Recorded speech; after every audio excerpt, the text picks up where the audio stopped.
Bueno, hoy vamos a ver el tema de potencial eléctrico. Eh, entonces, vamos a comenzar con la definición de potencial eléctrico como una función escalar.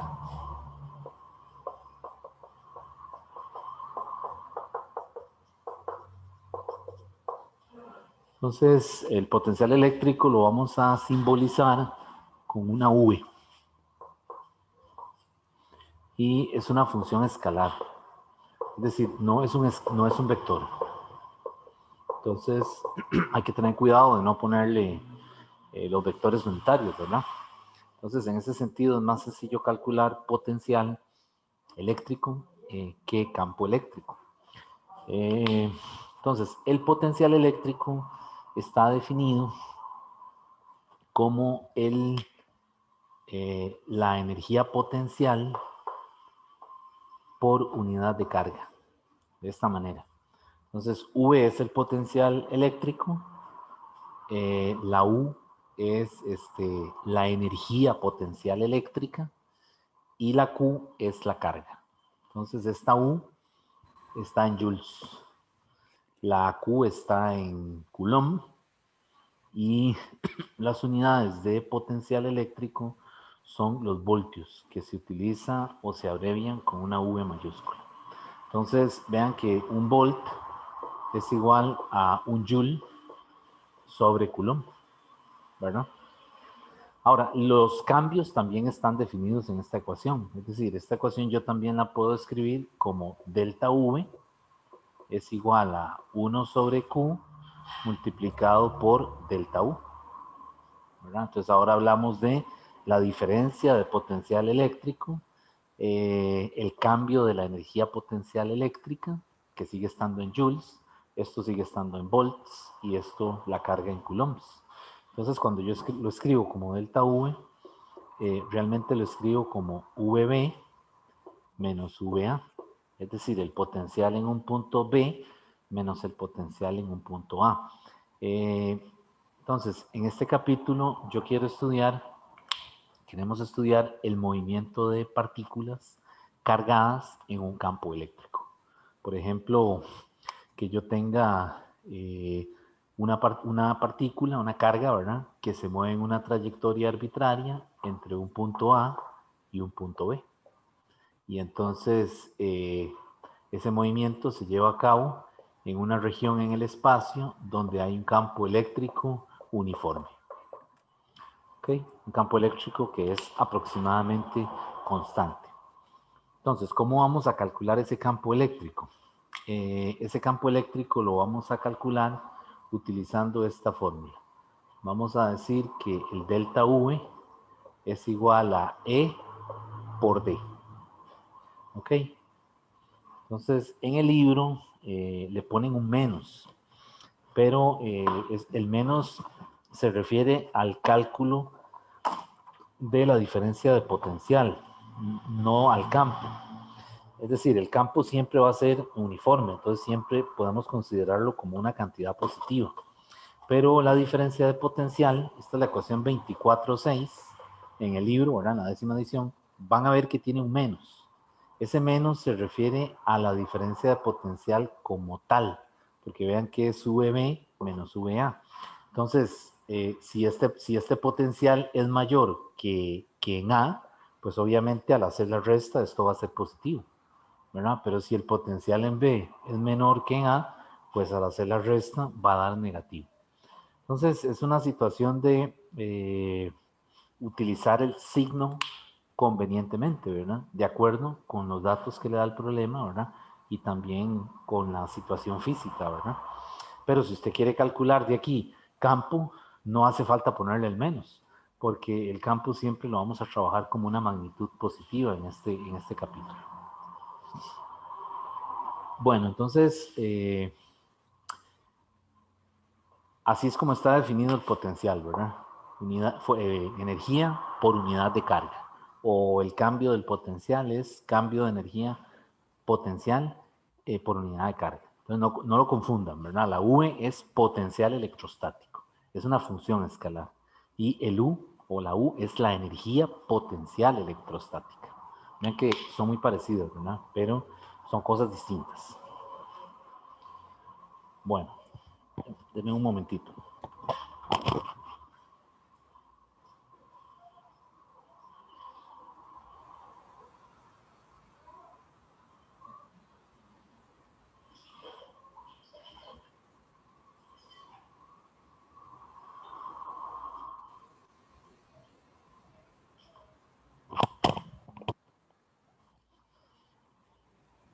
Ok, entonces, la otra cosa es que la ley de Coulomb es una fuerza conservativa.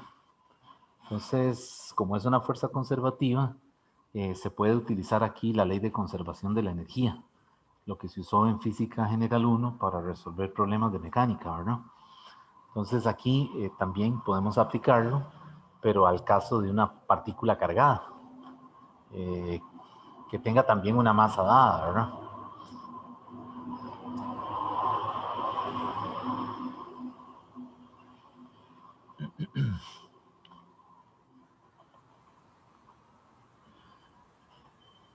Entonces vean que en este capítulo también se pueden aplicar los conceptos de conservación de la energía. Por ejemplo, la conservación de la energía, el delta, la conservación de la energía en el curso anterior decía que el cambio de la energía mecánica es igual a cero, ¿verdad? O lo que es lo mismo, el cambio de K más el cambio de U es igual a cero. Bueno, aquí también vamos a utilizar eso, ¿verdad? Entonces, por ejemplo, el trabajo, que es fuerza por distancia, aquí nosotros lo vamos a calcular como fuerza por distancia también, pero ahora la fuerza es Q por E, ¿verdad? Carga por campo eléctrico por la distancia. ¿Ok? O también, dado que la fuerza es conservativa, el trabajo también es el negativo de delta U. Por lo tanto, en el libro también le dicen que el trabajo se puede calcular como se puede calcular de esta manera. Se le puede poner despejarlo, ¿verdad? Delta V es delta U entre Q, ¿verdad? Entonces yo puedo decir que el trabajo es despejarlo de aquí y decir que es Q por delta U. Que esto sería Q por potencial en B menos potencial en A. Okay. Y la ley de conservación de la energía funciona igual, ¿verdad? Es decir, si yo aplico esa ley, sería 1/2 de m, ¿verdad? Velocidad inicial cuadrado más Q por V. Q por V inicial, o el potencial en A, digamos. Y de este lado sería 1/2 de m, velocidad final cuadrado, más Q por potencial en B. Entonces, cuidado, las V mayúsculas no son velocidad, ¿verdad? Son los potenciales en el punto A y el punto B, que es como que si fuera la posición inicial y la posición final, ¿verdad? Entonces, vean que aquí esta expresión es muy parecida a la que ustedes utilizaron en Física General 1, en la conservación de la energía. Nada más que ahora esto es energía potencial eléctrica inicial y esto es energía potencial eléctrica final. Okay. Entonces vean que las ecuaciones son muy similares a las de la mecánica, ¿verdad? Cuando se trabajó con la conservación de la energía. Vamos a hacer un ejemplo.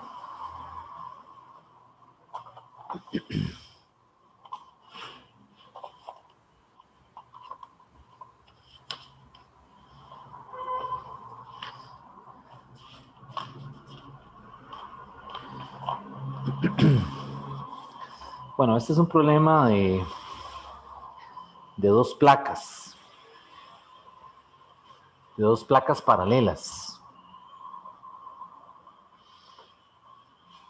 Y se trata de un movimiento de una partícula cargada, ¿verdad? O un haz que se dispara a través de un cañón de electrones entre dos placas.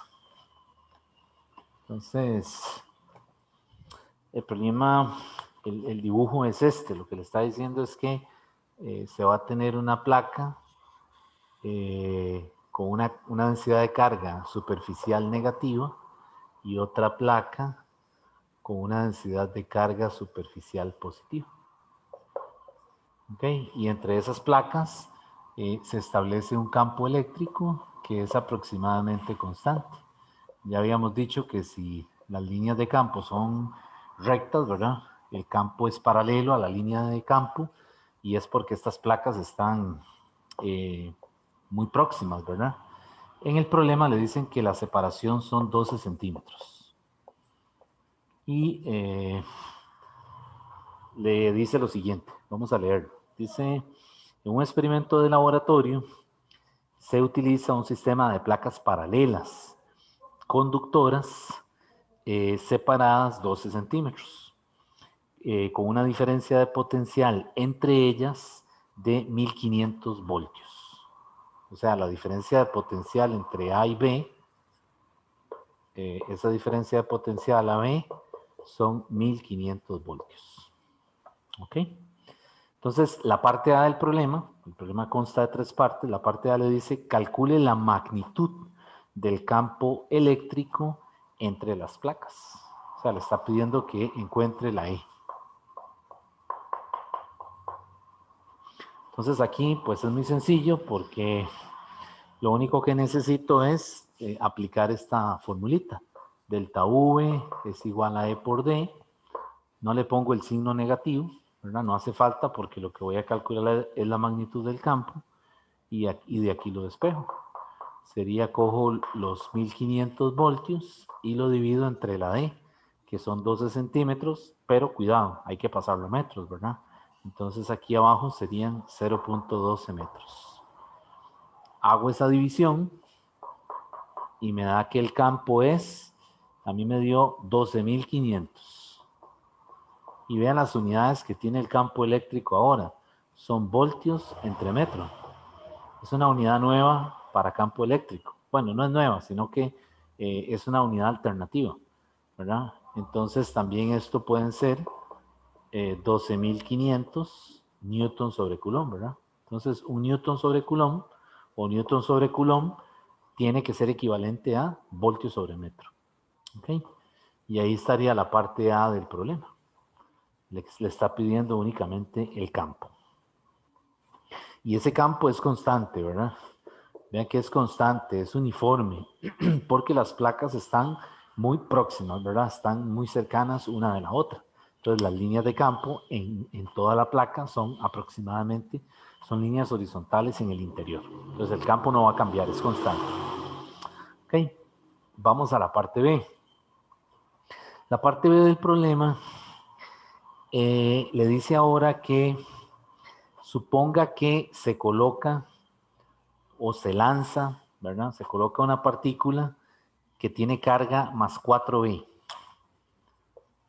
O sea, se tiene partículas con carga más 4B, ¿verdad?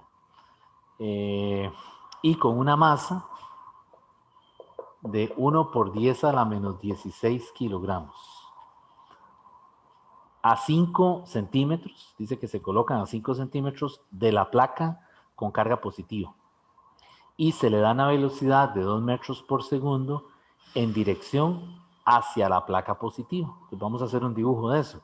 En la parte B le dice que suponga que tenemos las mismas placas, ¿verdad? Que acabo de dibujar ahí.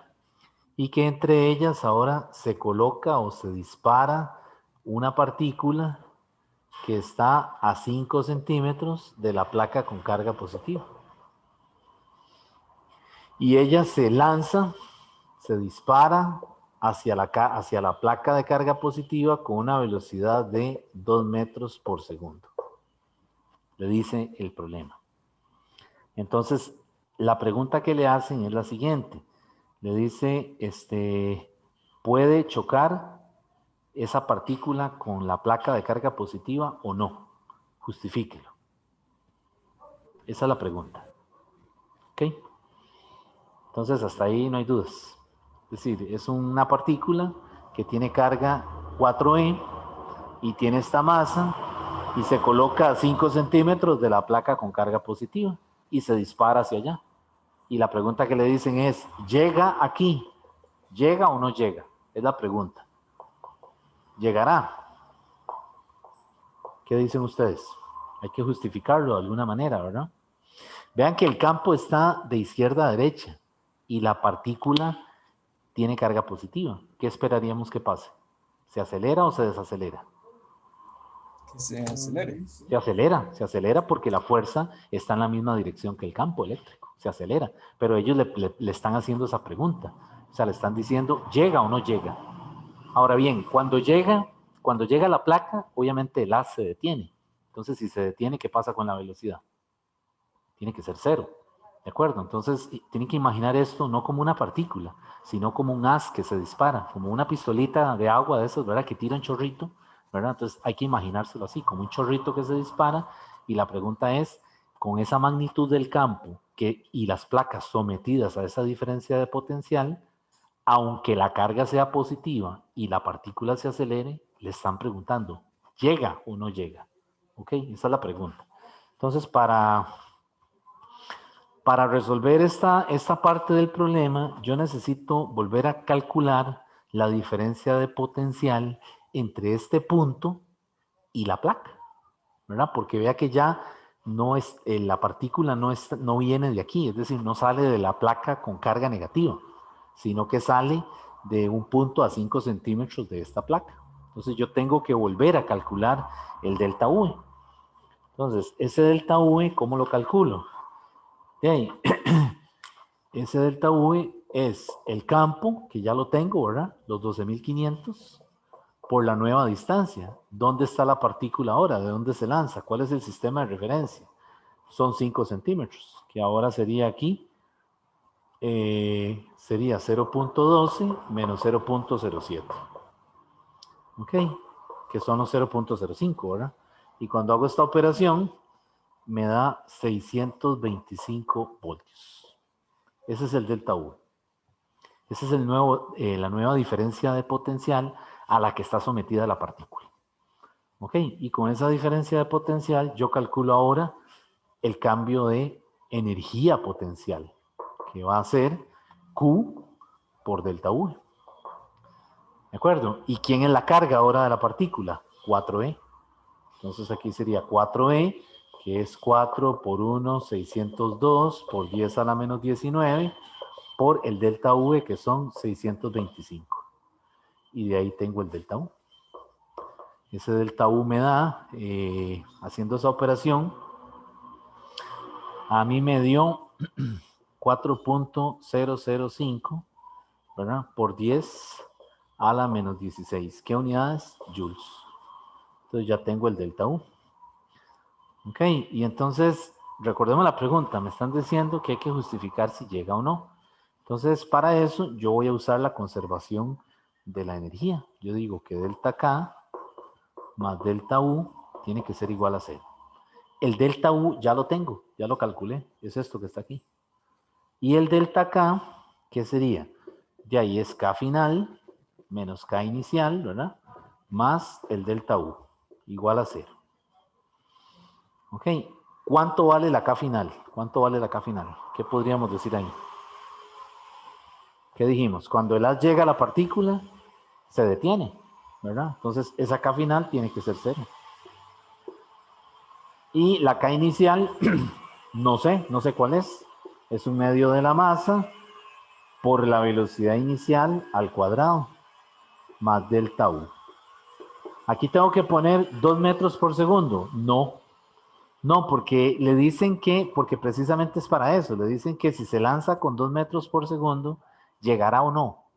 Entonces vean que realmente no sabemos si esa es la velocidad correcta o no.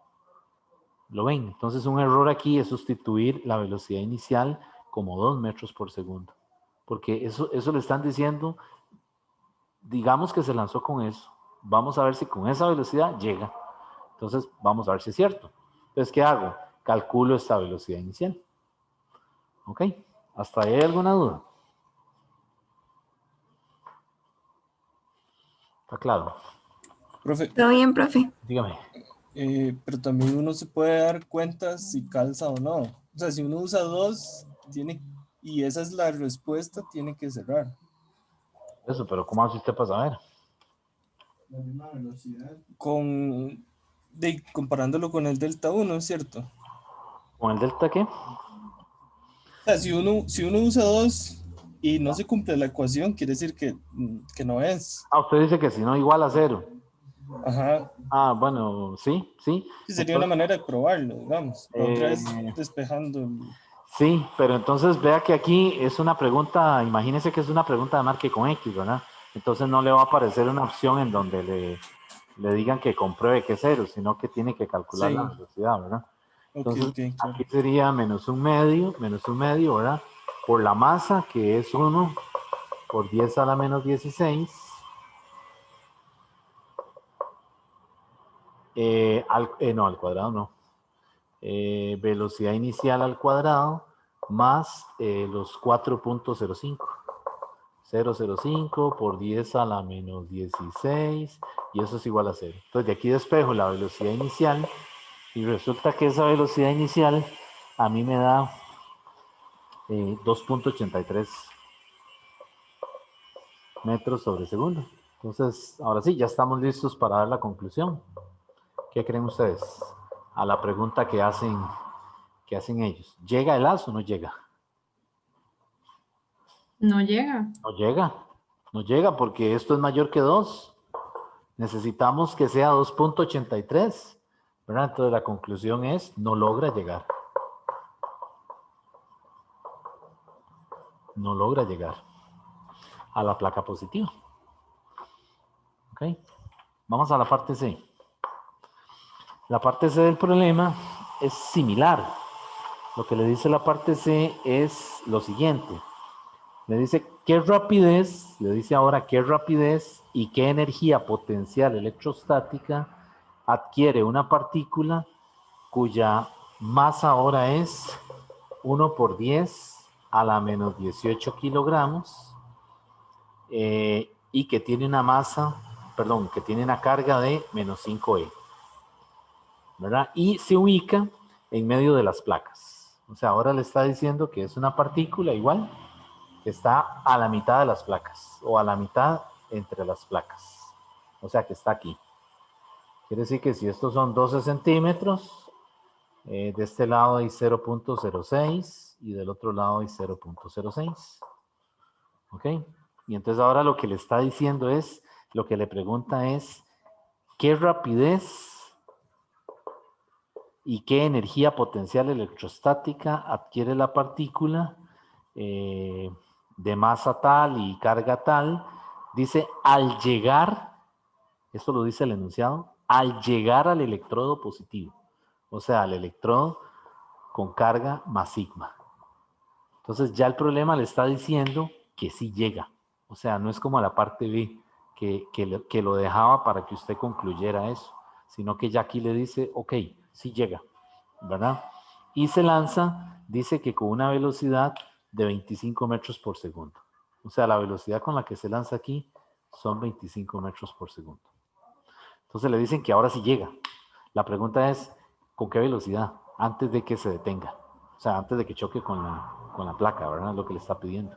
¿Y cuál sería la energía? Entonces, ¿qué podemos ahora analizar de esta parte C?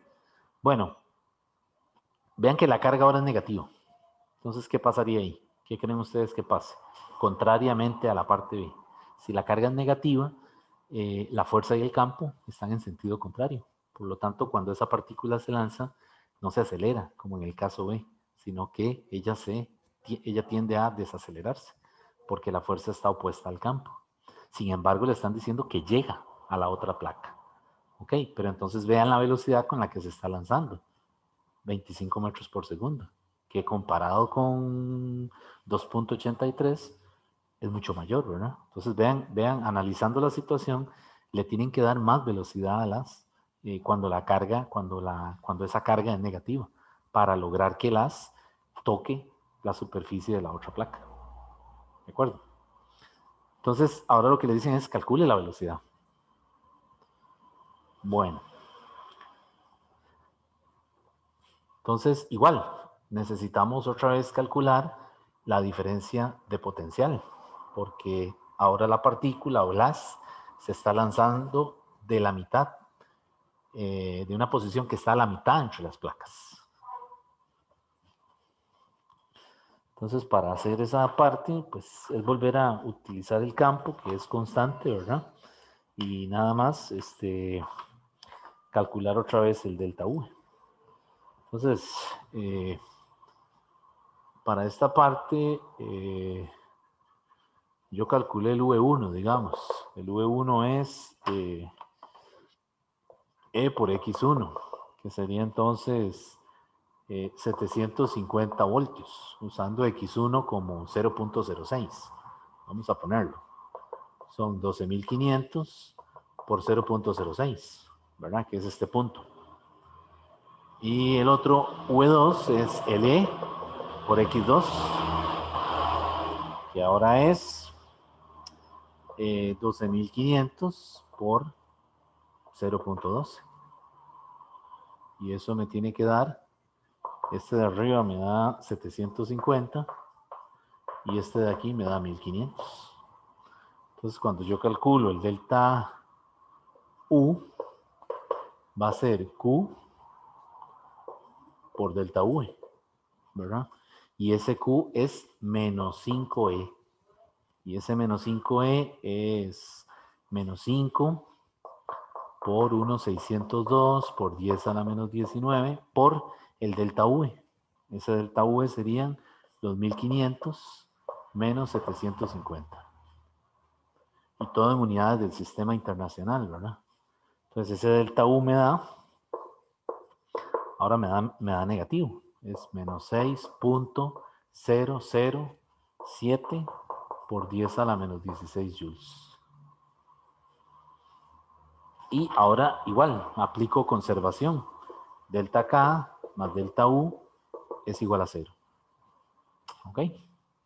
Y el delta U ya lo tengo, ¿verdad? Y el delta K sería entonces K final menos K inicial más delta U igual 0. Aquí sería un medio por la masa, ¿verdad? Que me dijeron que es ahora una partícula más pequeña todavía, menos masiva aún, que es 1 por 10 a la menos 18, ¿verdad? Por la velocidad final, que es la que necesito calcular, ¿verdad? Menos un medio, 1 por 10 a la menos 18, por la velocidad inicial, que en este caso son 225, ¿verdad? Porque son 25 al cuadrado. Y más menos 6.007 por 10 a la menos 16 igual a 0. Y esta es la incógnita. ¿Okay? Cuando yo hago esos cálculos, me da que la velocidad es, esa velocidad final para que llegue a la otra placa, es 42.7, que se puede aproximar a 43 metros por segundo. Entonces esa es la velocidad con la que llega el haz justo antes de que se detenga, ¿verdad? Cuando ya toca cuando ya tiene contacto con la superficie de la placa. Entonces vean que el problema, en un caso, en la parte B, es una partícula cargada que se está acelerando, ¿verdad? Porque la fuerza y el campo están en la misma dirección. Sin embargo, no llega porque la magnitud de la rapidez con la que se lanza el haz no es suficiente. Ahora, en el caso C, resulta que la partícula es negativa y por su naturaleza de negativo, un electrón, por ejemplo, va a desacelerarse, porque entonces en este caso la fuerza y el campo están en sentido contrario. Sin embargo, le están dando una magnitud de rapidez mucho mayor para lograr que llegue a la otra placa. ¿Ok?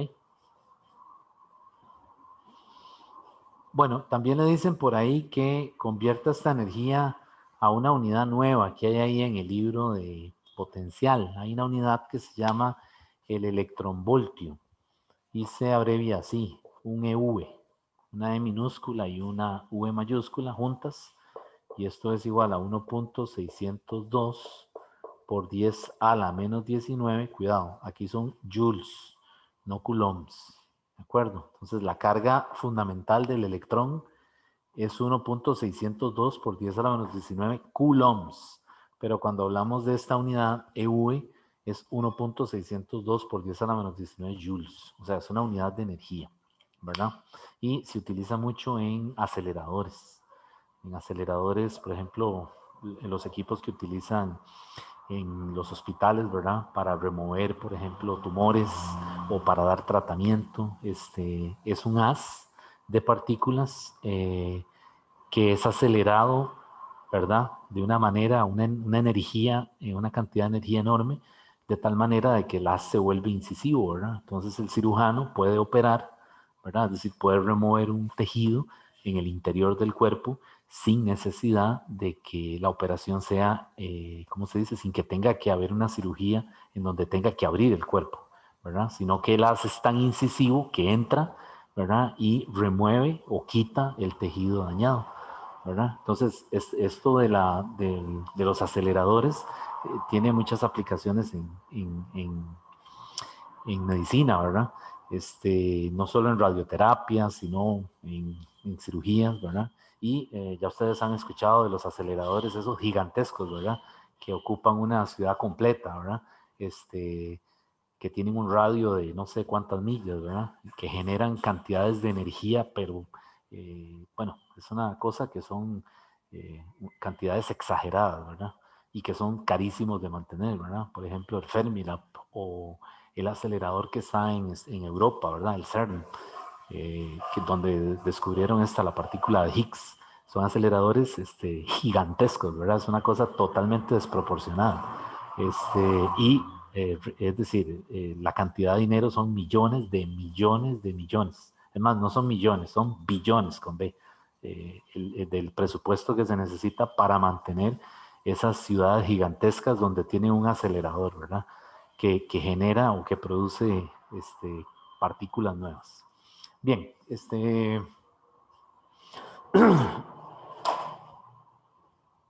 bueno, esta es una aplicación, digamos, del potencial eléctrico, ¿verdad?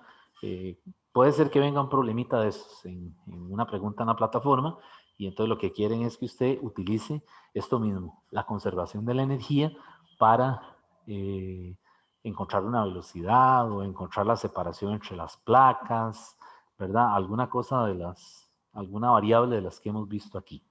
Ahora, esto es para la prueba, no para este domingo, sino para la prueba que viene después, ¿verdad? Si para la prueba del domingo viene algo que tenga que ver con movimiento de partículas cargadas, no se hace con conservación de la energía, ¿verdad? Se hace con la cinemática del movimiento, ¿verdad? Recuerden que en el capítulo de ley de Coulomb y campo eléctrico también estudian el movimiento de partículas, ¿verdad? Pero usando placas verticales, ¿verdad? Como en este caso, entonces es un movimiento en una dimensión.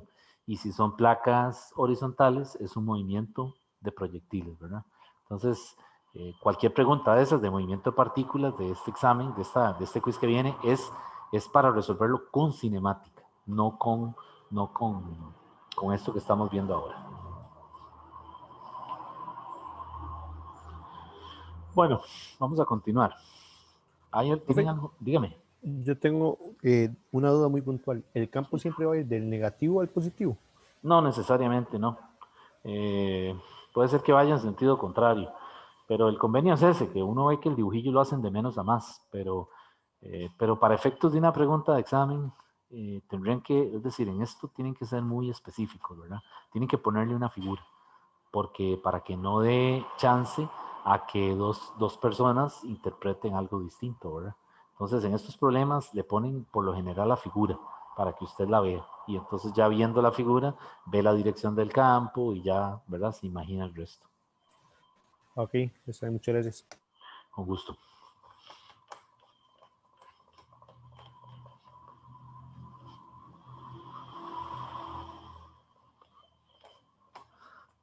Bueno, entonces vamos a pasar ahora a ver cómo calcular el potencial de una carga puntual. Esto que estábamos viendo es movimiento de partículas cargadas en un campo conservativo. Y recuerden que cuando hablamos de campo conservativo es porque se conserva la energía. O sea que podemos usar esa fórmula de delta K más delta U igual a 0. ¿Por qué? Porque la fuerza de la ley de Coulomb es una fuerza conservativa. O sea, no produce pérdidas de energía. Ahora lo que queremos es calcular, queremos ver cómo se puede calcular el potencial debido a una carga puntual. Así como en el capítulo anterior calculamos el campo debido a una carga puntual. Pues resulta que es más sencillo. La buena noticia en esto es que es más sencillo de calcular que el campo. Entonces vamos a volver a retomar esto. Carga puntual. ¿Okay? ¿Cómo se calcula el campo de una carga puntual? Bueno, la magnitud se calcula así. K, valor absoluto de Q, R cuadrado. Y el vector se calcula K, Q, R cuadrado, R unitario. Eso es una carga puntual. ¿Ok? Eso es en campo. Ahora vamos a verlo en potencial. Bueno, resulta que en potencial, como el potencial es un escalar, la V se calcula para una carga puntual como KQ entre R, únicamente. Entonces vean que aquí yo no le estoy poniendo flecha. Cuidado, le ponen flecha a esto, ¿verdad? Porque el potencial no es un vector, es un escalar. Pero vean que es más sencillo ahora. ¿Por qué? Porque yo no necesito especificar una dirección para referirme al potencial. Y sigue siendo el mismo concepto, es decir, sigue siendo una carga Q, ¿verdad? Que está a una distancia R de un punto P donde yo quiero calcular el campo. Solamente que cuando es campo, yo tengo que fijarme en el signo de la carga, a ver si es positiva o negativa, y habíamos dicho que si era positiva, el campo sale, ¿verdad? Y si es negativa, dijimos que el campo apunta hacia la distribución o hacia la carga. En el caso del potencial, no interesa. Es decir, es indiferente si la carga es positiva o es negativa. Simplemente usamos el signo que ella tiene, ¿verdad? Para calcular esa magnitud. Entonces vean que cuando queremos calcular el campo, la magnitud únicamente, hay que quitarle el negativo a todas aquellas cargas que lo tengan. Por eso es el valor absoluto, ¿verdad? Pero cuando yo quiero calcular potencial, mantengo el signo de la carga, ¿verdad? O de las cargas como me las den. Entonces, si viene negativa, la pongo negativa, ¿verdad? Y si viene positiva, la pongo positiva. ¿Ok? Entonces, eso sería el campo de una carga puntual. Entonces, ¿qué pasa si yo quiero el campo de varias cargas puntuales? De ahí, lo sumo nada más. Entonces, aquí sería para una carga. ¿Qué sería para varias? Para varias el potencial sería, saco la K afuera, que es una constante, y meto una suma. Una suma desde I igual 1, ¿verdad? Desde la carga 1, la primera carga, hasta la N de QI entre RI. Y así yo puedo calcular el potencial en el punto P debido a varias cargas. ¿Ven? Pero entonces no tengo el problema de que necesito meter un vector unitario, ¿verdad? En este caso, si yo quiero el campo en el punto P, ¿qué tengo que hacer? Tengo que sacar la K y hacer una suma desde igual 1 hasta N de QI entre RI cuadrado, y aquí tengo que poner el RI unitario. O sea que tengo que ir dibujando todos los vectorcitos, ¿verdad? Ver en qué cuadrante está, ver el ángulo, buscar las componentes, ¿verdad? Sumar lo que está en I con lo que está por separado de lo que está en J, ¿verdad? En cambio potencial no. Potencial simplemente es identifique la carga, la distancia a la que está del punto P y sume. Y ya. Vamos a hacer un ejemplo.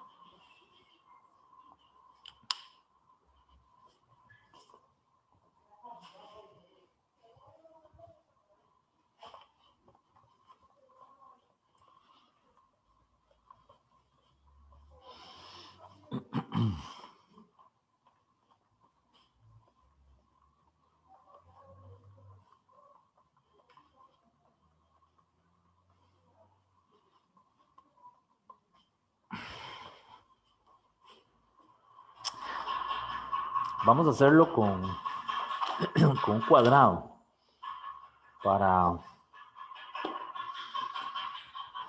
para aplicarlo al caso de 4 cargas que están en los vértices. Entonces tengo un cuadrado, ¿verdad? Del lado A, y en cada vértice hay una carga positiva. Vamos a poner esta positiva, esta positiva, esta positiva, y voy a poner esta negativa.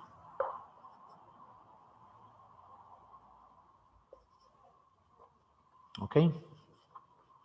Y entonces el problema dice que hay 4 partículas de carga Q que se encuentran en los vértices de un cuadrado del lado A, como se aprecia en la figura.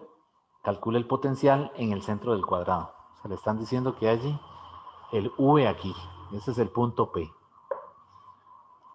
Se lo pueden poner en cualquier parte. Es decir, el punto se lo podrían poner aquí, ¿verdad? O aquí, digamos, en el punto medio de alguno de los lados del cuadrado. De hecho, hay una pregunta en la plataforma así. Exactamente esto mismo, y le dicen que calcule el potencial en el punto medio del lado derecho de la figura. O sea, le dan la figura y entonces le dicen dónde lo calcule. Ok, entonces nosotros lo vamos a calcular aquí en el centro.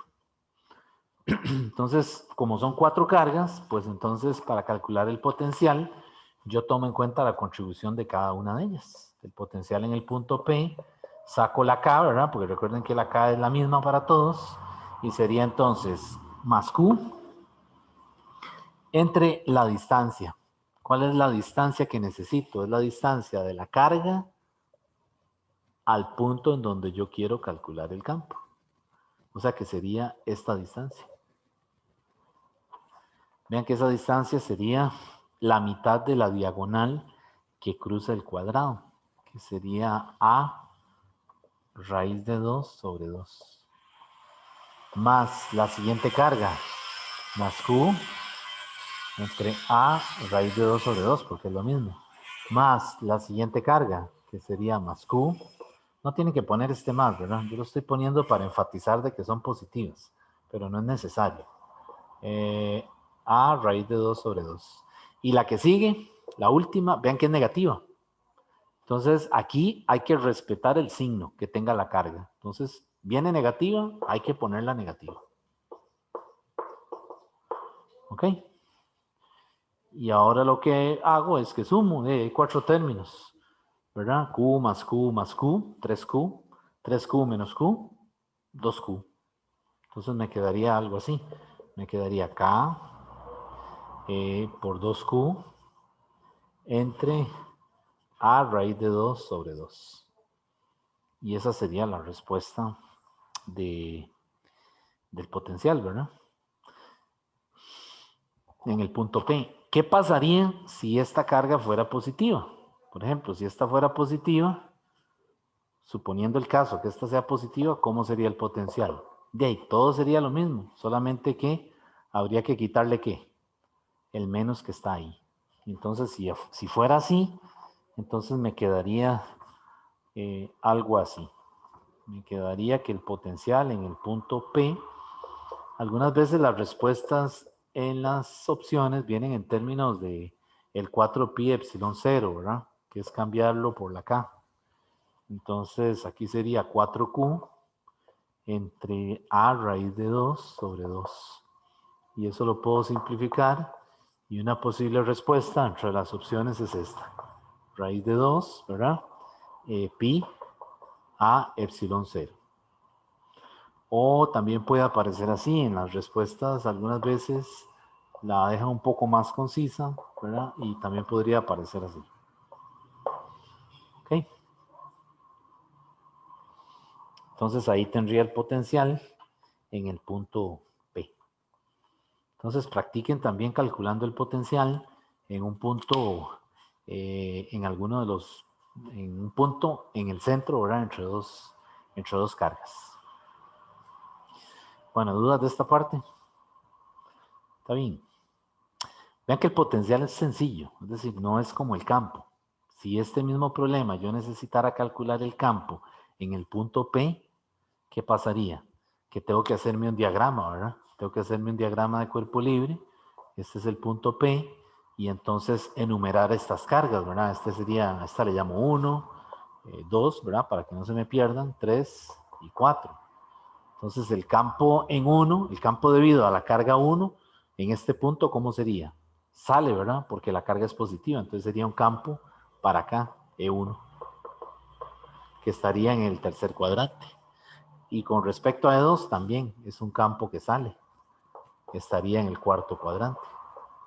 Y con respecto a el 3, sale también. Es un campo E3 que está en el primer cuadrante. Y con respecto a 4, sería así también, sale, ¿verdad? Ese sería E4.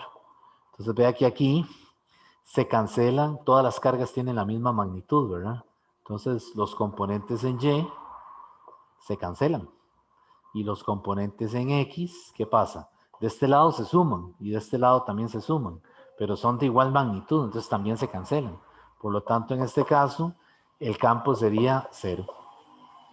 Debido a que todas las cargas tienen la misma, ¿cómo se llama? Tienen el mismo, o sea, por simetría, podríamos usar un argumento de simetría para, para decir que el campo se vuelve 0.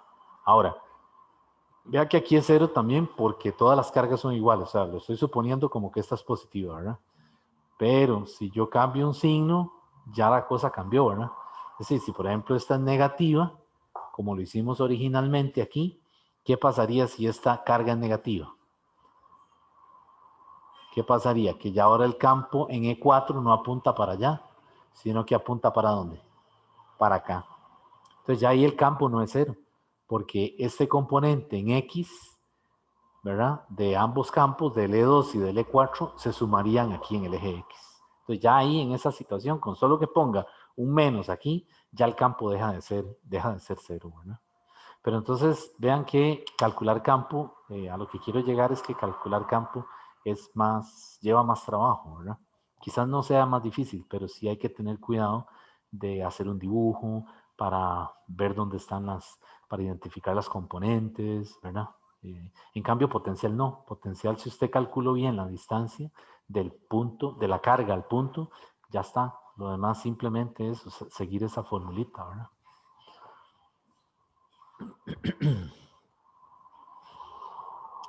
Bueno, entonces vamos a continuar, si no hay ninguna duda.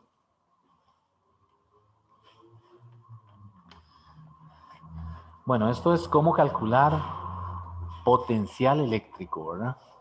Pero también queremos calcular energía potencial eléctrica. Entonces vean que son cosas distintas. Por eso fíjense bien cuando leen, jóvenes, porque ya nos hemos dado cuenta en este tema que hay gente que calcula potencial y lo que le están pidiendo es energía potencial o viceversa, ¿verdad? Entonces tenga cuidado con eso, ¿verdad? De que no confunda potencial con energía potencial, ¿verdad? Entonces vamos a ver ahora cómo calcular energía potencial de una carga puntual y luego lo vamos a generalizar o lo vamos a extender, mejor dicho, al caso de más cargas puntuales, por lo menos de 4. Entonces, si yo tengo una sola carga puntual, Q, esto es energía potencial ahora.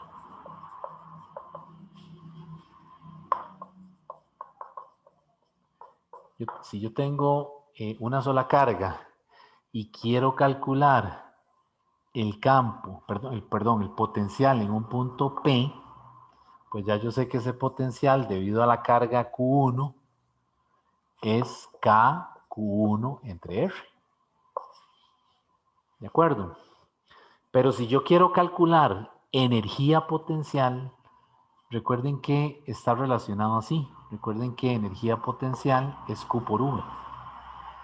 Entonces, ¿qué significa esto? Recuerden que esto es trabajo. Entonces, cuando hablamos de trabajo, nos referimos a la configuración de un sistema, ¿verdad? Es decir, recuerden, trabajo mecánico, ¿verdad? Es decir, el bloque, la partícula, lo que fuera, ¿verdad? Una fuerza actúa sobre ella, lo desplaza, ¿verdad? Desde un punto inicial hasta un punto final, Y lo que vemos al final es el resultado de la configuración, es decir, de lo que pasó después de que esa fuerza actuó sobre esa partícula, ¿cierto? Bueno, aquí es algo parecido. Aquí, si yo quiero la energía potencial de dos cargas, pues eso yo me lo imagino como el trabajo necesario o el trabajo que hay que efectuar, ¿verdad? Para lograr esa configuración. Entonces, si yo ahora, en lugar del punto P, pongo una carga Q2, ya esta distancia entre ambas cargas la puedo llamar 1, 2. Y esto sería Q2 multiplicado por esta V, que sería entonces K, Q1, Q2 entre R1, 2. Y ahí tendría la energía potencial para tener la configuración de dos cargas Q1 y Q2 a una distancia R1, 2. Ok, entonces serían 2. ¿Qué pasa si son 3? ¿Qué pasa si ahora tengo algo así? Y quiero lograr esa configuración. Entonces esta es Q1, Q2, Q3. Entonces ahora esto es R1, 3. Esto es R2, 3. Y esto es R1, 2. Ven que yo quité el punto donde quiero calcular el potencial. Entonces donde estaba el punto, ahora pongo una carga. Y ahora estudio la configuración de ese par, ¿verdad? Ahora ya no tengo 2, sino que tengo 3. Entonces ahora estudio la configuración de 3 cargas. Y esa configuración, o esa energía de esa configuración, es el trabajo que hay que efectuar para poner a esas cargas en esa configuración. Entonces se lo pueden preguntar así. De hecho, algunas preguntas en la plataforma te dicen eso. Le dicen, bueno, calcule el trabajo requerido para lograr la configuración de, y le ponen la figura. Lo que le están diciendo es, calcule la energía potencial. Eso es todo, ¿verdad? Entonces, si son 3, la energía potencial sería K, y sigo el orden, Q1, Q3 entre R1, 3. Luego sería Q1, Q2 entre R1, 2. La otra sería Q2, Q3 entre R2, 3. Y ahí tengo el potencial, perdón, la energía potencial eléctrica para lograr una configuración de 3 cargas puestas así, dispuestas de esa manera. ¿De acuerdo? Y igual, si las cargas aquí son negativas, si alguna de ellas es negativa o las dos son negativas, ¿verdad? Hay que respetar los signos aquí, ¿verdad? Es decir, no, vea que aquí en estas fórmulas no hay valor absoluto, ¿verdad? Como en la fuerza y el campo, sino que si al igual que en el potencial, si alguna carga es negativa, hay que mantener el signo negativo ahí. ¿Okay? ¿Qué pasa si son 4? ¿Qué es lo más que han preguntado, verdad? Porque, es decir, ya son muchos términos, ¿verdad? Entonces tengo Q1, Q2, Q3, Q4. Y aquí sería R12, R24, R34, y aquí sería R13. Entonces, ¿cuántos términos creen que hay? Permuto todos, ¿verdad? Entonces aquí sería Q1, Q2, R12, Q1, Q3, R13, Q1, Q4, R14, Q2, Q3, R23, ¿quién me falta? Q2, Q4, R24, ¿y quién me quedó por ahí botado? Q3, Q4, R34. Y ahí tendría la energía potencial eléctrica de una configuración de 4 cargas. Esto es lo que más han puesto, ¿verdad? Es decir, cuando es un problema de desarrollo, le ponen un cuadrado con una carga en cada vértice. Pero vean que ya más de 4 cargas ya se vuelve engorroso, ¿verdad? Es decir, ya pierde sentido, ¿verdad? Calcular tanto término.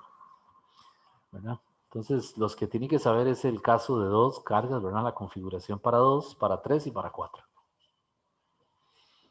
¿Dudas de esta parte? ¿Está bien? Está bien. Ok. Bueno, entonces, eso que estamos viendo entonces es, recuerden, cómo calcular potencial y cómo calcular diferencia, perdón, y energía potencial. No confundan potencial con energía potencial, ¿verdad? Y son escalares, ¿verdad? Es decir, aquí no hay vectores ni nada por el estilo, ¿verdad? Y vean que las fórmulas se parecen mucho, ¿verdad? Voy a poner las 4. Vean la ley de Coulomb. Es K, Q1, Q2, R12 cuadrado. En su forma escalar, ¿verdad? Vea el campo. El campo es K, Q, R cuadrado. Vamos a ver el potencial. El potencial es KQ entre R. Y vean la energía potencial. Es K, Q1, Q2, R12. Entonces vean que estas dos se parecen mucho, ¿verdad? La única diferencia es que esta tiene un cuadrado y esto es una fuerza, es un vector. Y esto es un escalar. Entonces, cuidado. Vean que son muy parecidas, ¿verdad? Igual estas. Solamente que en campo es un cuadrado aquí y aquí es lineal. Estos son escalares y estos son vectores.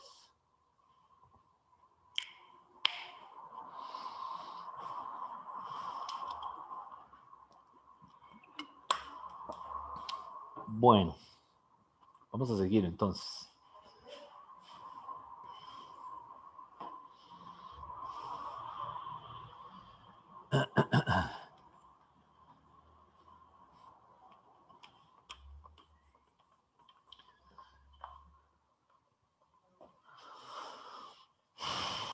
Vamos a pasar a ver las distribuciones.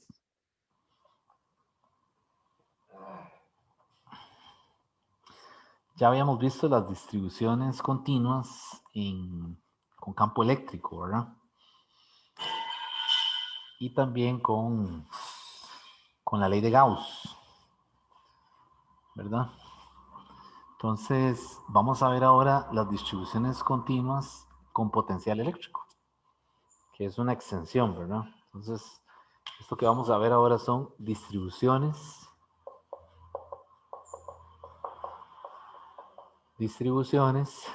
de carga para potencial eléctrico.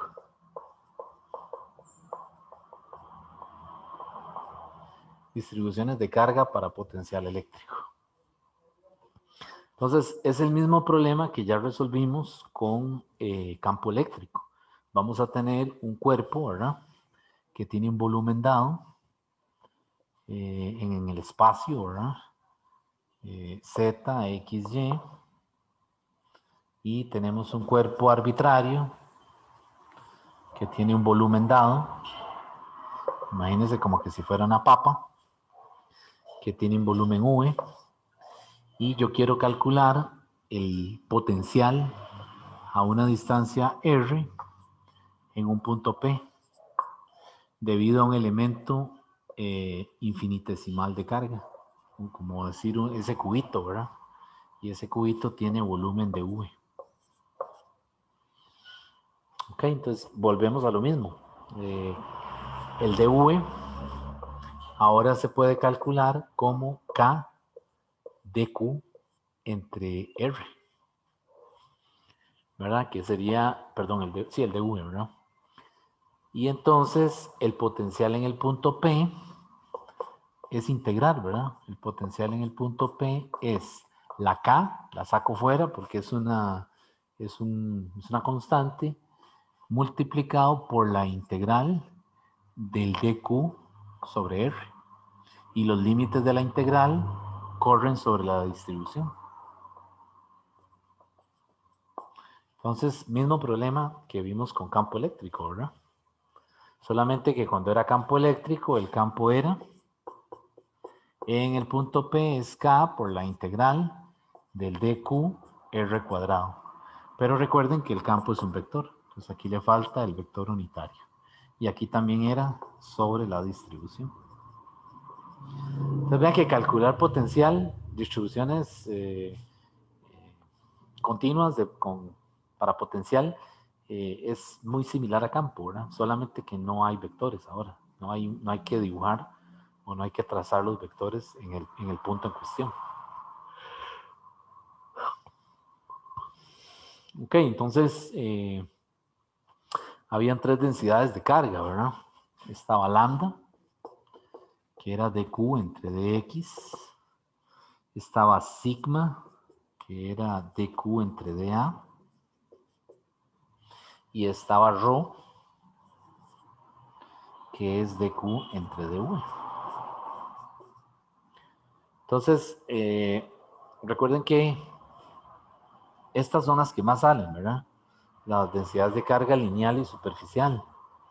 Pero la volumétrica no sale con la ley de Coulomb, porque recuerden que con la ley de Coulomb, si queremos resolver un problema con una densidad de carga volumétrica, van a aparecer integrales triples.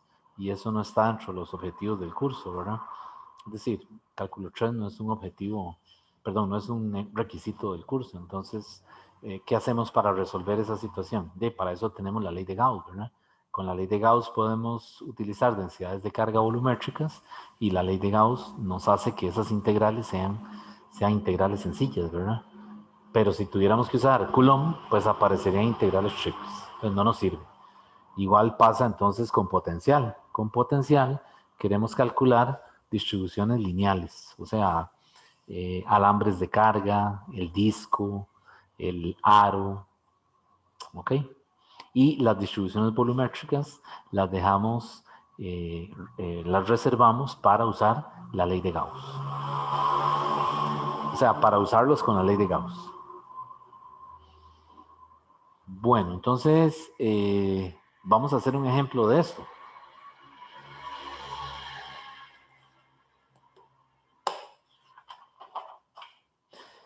Por ahí, bueno, como un comentario, ¿verdad? Un paréntesis, mientras tanto busco el problema.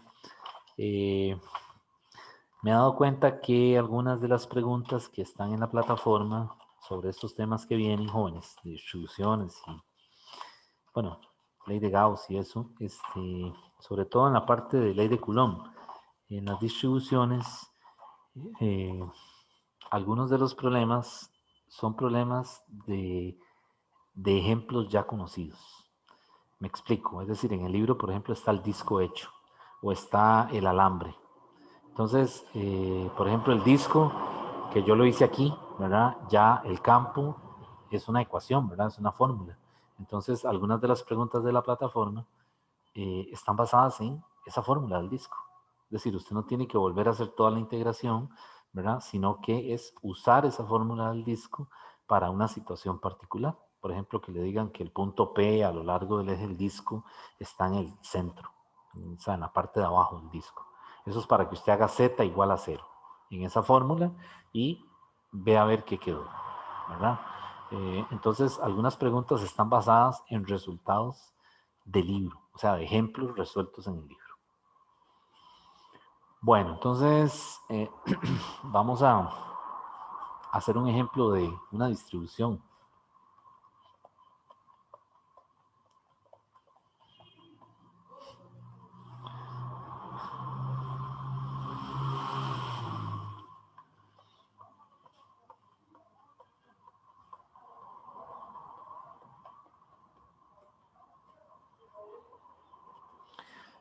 Vean este caso.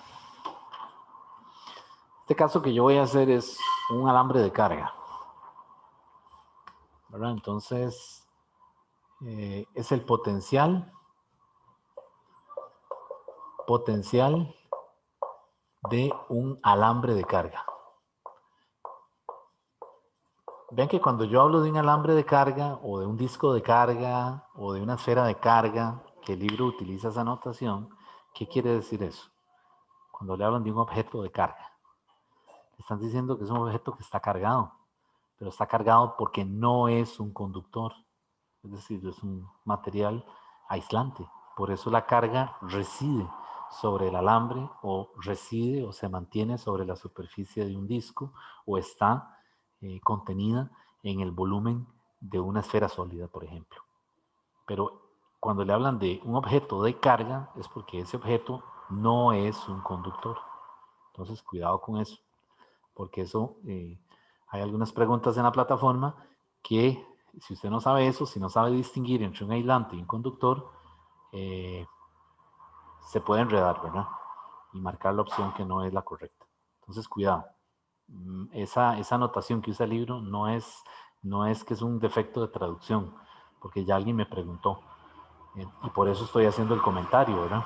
No es un defecto de traducción, está correcto. Entonces, vean que una cosa es un aislante, que es cuando hablamos de un objeto de carga, ¿verdad? Y otra cosa es un conductor. Un conductor, usted pone la carga, ¿y qué pasa con la carga? ¿Quién me dice?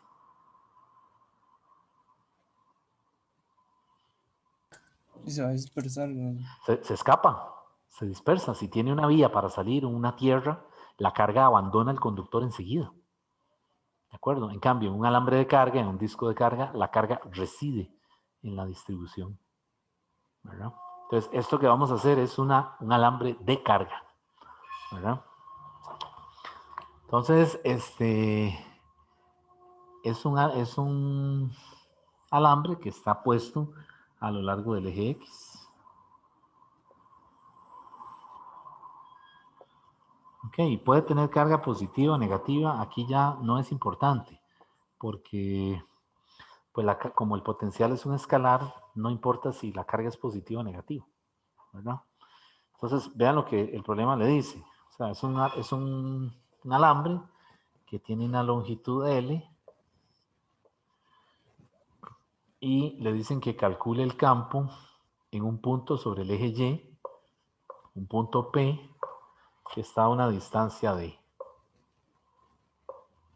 del origen. Le pudieron decir que calcule el potencial en un punto aquí también, ¿verdad? También se puede pedir ahí. ¿Ok? ¿Y qué datos le dan? Le dice, bueno, vamos a leer el problema. Dice, una barra de longitud L, localizada a lo largo del eje X, tiene una carga uniforme por unidad de longitud y una carga total Q. Entonces, los datos del problema es que tiene una carga uniforme por unidad de longitud. O sea, le está diciendo que lambda es constante y que tiene una carga total Q y que el alambre tiene una longitud L. Esos son los datos del problema. Ok, entonces lo que le pregunta es lo siguiente. Dice, encuentre el potencial eléctrico en el punto P a lo largo del eje Y a una distancia D del origen. Entonces el otro dato es la D, que me faltaba ahí. Entonces estos son los datos del problema. O sea, esas son las variables del problema. Entonces en distribuciones, si a usted no le dieron un ángulo, no puede aparecer un ángulo, ¿verdad? Tiene que quedar escrito en términos de las variables originales del problema. Bueno, entonces, ¿cómo resolvemos este problema? ¿Qué nos están pidiendo? El potencial en el punto P. Ok, entonces, ¿qué hacemos para resolver este problema? Bueno, lo primero es que hay que identificar un elemento de carga de Q, ¿verdad? Que está a una distancia arbitraria a lo largo del alambre. Entonces aquí sería, esto tiene un ancho de X, ahí está el elemento de carga, y este pedacito que está aquí, esto aquí, es el de Q. Y ese de Q siempre está a una distancia X del origen. Ok, y entonces necesito también identificar la distancia del elemento de carga de Q al punto en donde yo quiero calcular el campo. Entonces esa distancia es una hipotenusa, ¿verdad? Es la distancia que va desde el punto hasta el elemento de carga. Bueno, ahí me quedó torcidísimo, ¿verdad? Así. Esa es la R. Ok, entonces parto de la ecuación de V es igual a K dQ sobre R. ¿Y quién sería el dQ? El dQ es lambda por dx. ¿Y el R quién sería? es esta distancia. Vean que esto es un triángulo recto, ¿verdad? Entonces, esto es una hipotenusa. Entonces, aquí sería raíz cuadrada de d cuadrado más x al cuadrado. ¿Está bien? ¿Hasta ahí hay alguna duda? ¿Todo claro? Y ahora vamos a integrarlo. Entonces, ¿qué es constante aquí? La k, ¿verdad? La constante de Coulomb y el lambda. Entonces, lo saco fuera de la integral. Y me queda entonces que el Una potencial... consulta. Dígame. Aquí tampoco se pueden usar los extremos, ¿verdad? No, no se pueden usar. Tiene que ser un elemento de carga que esté contenido en un punto arbitrario del alambre, digamos, pero sin tocar el origen ni tampoco el borde derecho. Ok, gracias. Y entonces aquí me quedaría K lambda integral de x entre raíz cuadrada de d cuadrado más x cuadrado. ¿Y cuáles son los límites de la integral? Comienza en 0 y termina en L.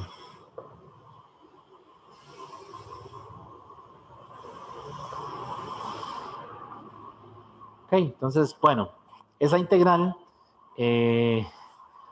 pues resulta que no es una integral sencilla, ¿verdad? Si ya ustedes se recuerdan, eso es una integral trigonométrica. Entonces habría que hacer una sustitución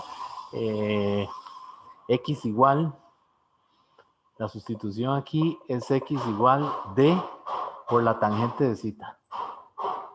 Pero imagínense, ponerse a hacer una sustitución, o sea, en medio examen, si tal vez fuera un examen de desarrollo, que ni así, porque cuando ha salido un problema parecido a esto, que es de desarrollo, se le da la integral de una vez en el problema. Se le dice, use esta integral, para que usted no tenga que hacer otra vez la integración, porque no es parte de la evaluación del curso. ¿De acuerdo? Entonces, ahora que estamos en esta modalidad virtual, pues ustedes tienen la libertad de consultar el apéndice del libro, ¿verdad? Es decir, enseguida que usted llega a esa integral y se da cuenta que no es una sustitución obvia, inmediata, o por lo menos las que uno maneja más, ¿verdad? Busque una tabla de integrales. Mi recomendación es la que está en el libro atrás, porque le da las integrales necesarias. O sea, ahí tiene que estar la integral que usted necesita y consulte esa tabla, ¿verdad? Y entonces, pues en este problema, eso mismo hice yo, ¿verdad? Entonces, esta integral es un logaritmo natural, k lambda, y aquí quedaría logaritmo natural de x más la raíz cuadrada de x cuadrado más d cuadrado, cierro paréntesis y evalúo de 0 a L. Entonces, pues es bueno que para este examen que viene, este quiz que viene, tengan a mano una tablita, ¿verdad? Del apéndice del libro a mano, o que ya ustedes ya hayan sacado las más importantes, ¿verdad? Y que las tengan ahí en una tarjetita, ¿verdad? En un index card, para que la consulten. Es decir, para que usted no pierda tiempo en buscar, ¿verdad? Sino que ya tenga a mano una tabla de integrales. En el caso de que venga algo así muy complicado, pero no creo porque son preguntas, las preguntas en esta modalidad virtual de este tema tiene que ser algo que no les lleve mucho tiempo, ¿verdad? O sea, tiene que ser algo que lo resuelva, es decir, que no le tome tanto tiempo. Bueno, y entonces aquí lo que yo hago es que evalúo el límite superior menos el inferior y me queda esto. El potencial en el punto P es K lambda, que lambda también lo puedo poner como Q entre L, ¿verdad? Y ahí me quedaría logaritmo natural multiplicado por L, logaritmo natural de L más raíz cuadrada de L cuadrado más D cuadrado entre D. ¿Ok? Y ahí tendría la respuesta. Ese sería el potencial en el punto P. Entonces, algunos comentarios. Recuerden que esto se tiene que parecer a una carga puntual. ¿Cuándo qué? Cuando el D tiende a infinito. Es decir, si el punto P se aleja demasiado de la distribución, lo que yo voy a terminar viendo es una carga puntual. Entonces, matemáticamente, aquí no lo vamos a hacer, pero yo puedo coger este logaritmo y hacer una expansión, ¿verdad? En series de potencias, y estudiar este caso. ¿Qué pasa cuando la D tiende a infinito, ¿verdad? Cuando el punto P se aleja demasiado de la distribución.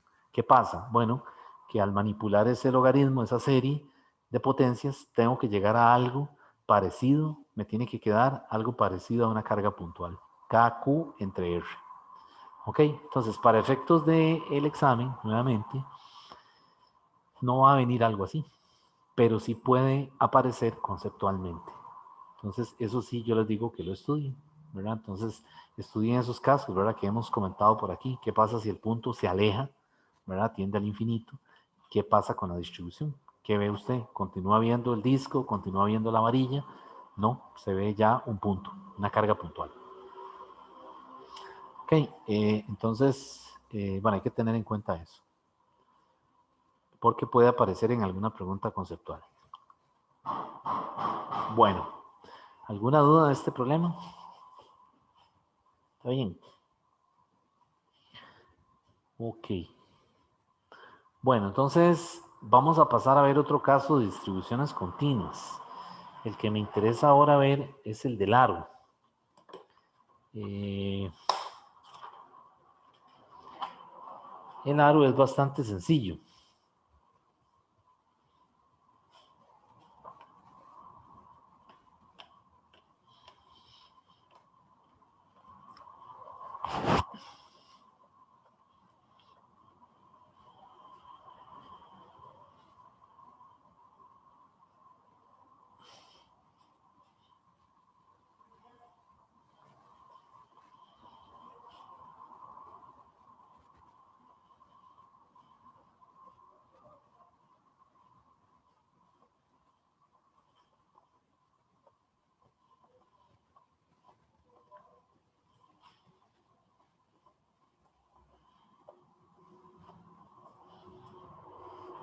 Entonces el que vamos a hacer ahora es el aro de carga.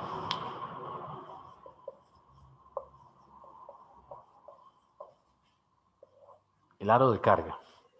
El aro de carga se trata de una varilla que usted la puso en una prensa. Una varilla puede ser plástica o de cualquier material que no sea metálica, ¿verdad? Porque es un aro de carga. Y se dobla de manera de que se forma un aro. Se le coloca un sistema de referencia en el centro del aro. Este es el eje X y este es el eje Y. Y el aro tiene un radio A. Y le está diciendo otra vez que calcule el potencial en un punto P a una distancia arbitraria Z. Y el aro tiene radio A y tiene una densidad de carga lambda que es constante y una carga total Q. ¿Ok? Y otra vez me dicen que calcule el campo en el punto P. Entonces procedemos igual que lo hicimos ahora, perdón, con el caso de la varilla, ¿verdad? Vamos primero a escribir el elemento diferencial de V y después de eso lo integramos. Entonces voy a hacer esa parte. El de V sería K de Q entre R. ¿Ok? Y entonces el de Q es lambda por ds, porque vea que ds es ahora mi elemento diferencial. Es decir, es un arquito, un ds, que contiene un dq. Entonces, si yo lo veo desde arriba, Pues lo que estoy viendo es algo así. Este arquito, ¿verdad? Donde está el DQ. Y este ángulo es el de zeta. Y aquí viene el zeta, ¿verdad? Ven que el zeta está entre 0 y 2pi.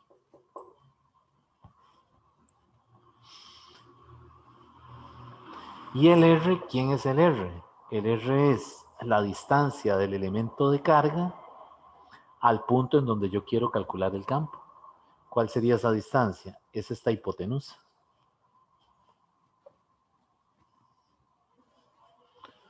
¿Verdad? Aquí hay un ángulo recto.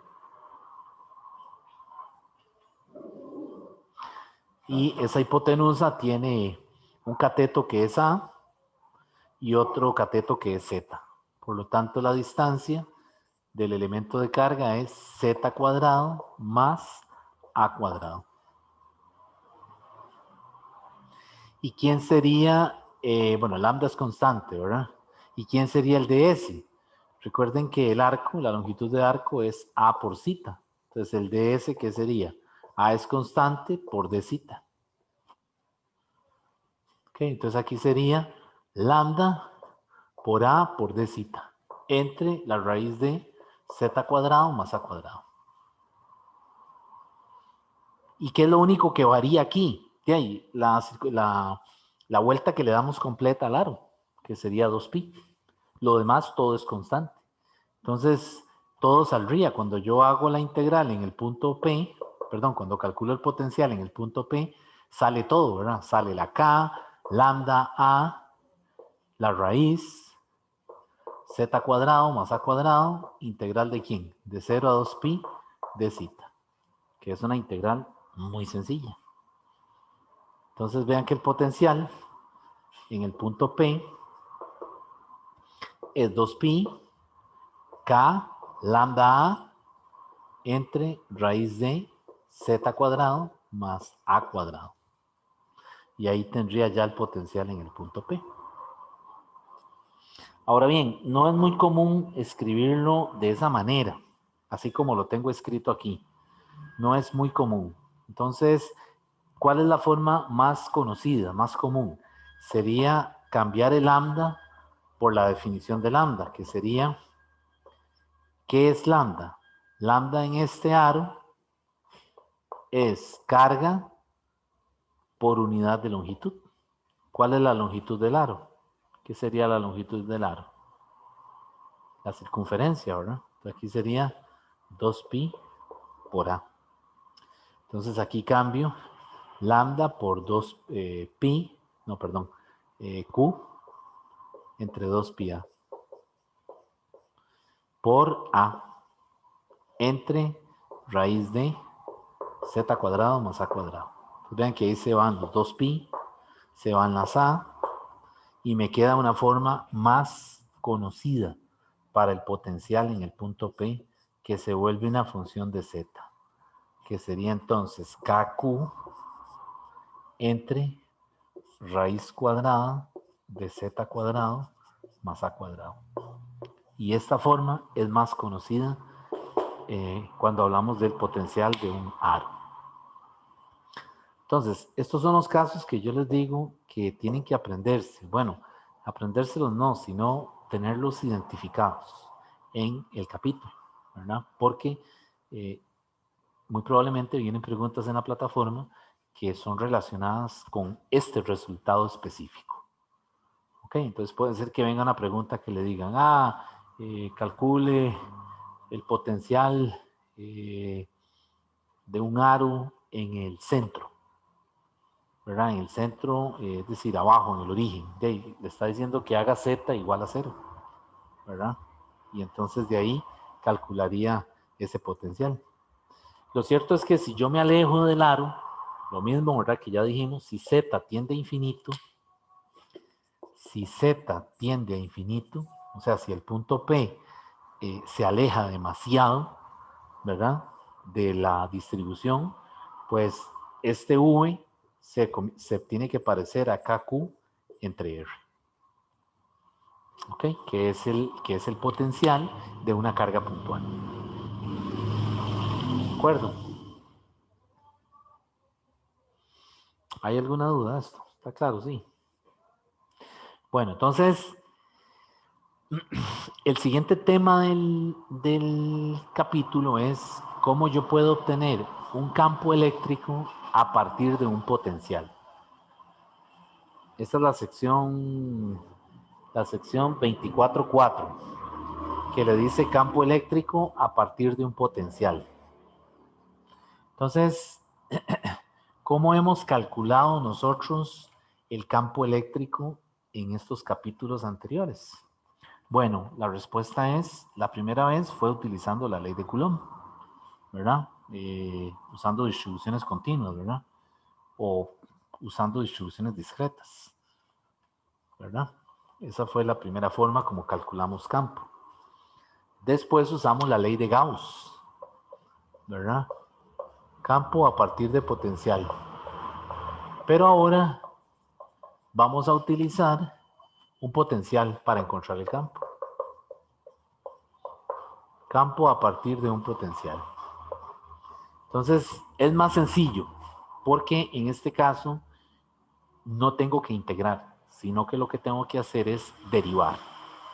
¿De acuerdo? Entonces, si yo conozco el potencial como una función de una variable, lo que tengo que hacer es derivarlo, y con eso ya obtengo el campo. Entonces, la fórmula es esta. El campo a partir de un potencial es el negativo de la derivada del potencial con respecto a la variable de la que dependa v. Entonces voy a coger este mismo ejemplo. Vea que aquí v es función de z, porque en el dibujo se definió así, ¿verdad? Yo puse z para arriba. Es un asunto de la letra es muda, ¿verdad? O sea, usted puede usar la letra que quiera, solamente que tiene que ser consistente con el sistema de coordenadas que escogió. ¿De acuerdo? Entonces, aquí el potencial es función de z. Entonces, para yo encontrar el componente en z del campo, derivo el potencial con respecto a z. ¿Verdad? Pero si esto yo hubiera dicho que era x, pues entonces es el componente en x. No importa, ¿verdad? El sistema de referencia es arbitrario. Usted lo escoge como usted quiera. O bien, ya en la figura viene con un sistema de referencia que es el que hay que seguir.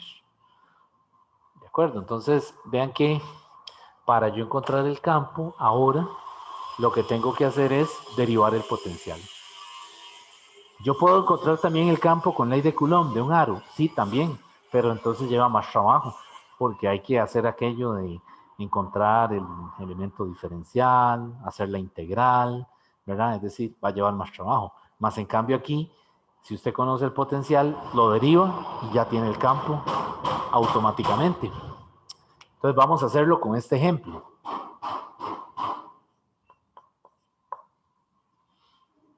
Vamos a derivar, sería la derivada, esto es constante, ¿verdad? Entonces lo puedo tirar afuera. Y me queda ahora la derivada con respecto a z, ¿de qué? De z cuadrado más a cuadrado, y lo tiro arriba negativo, ¿verdad? Menos un medio. Y ahora derivo eso. Entonces, ¿qué sería la derivada? Sería menos kq y bajo el menos un medio,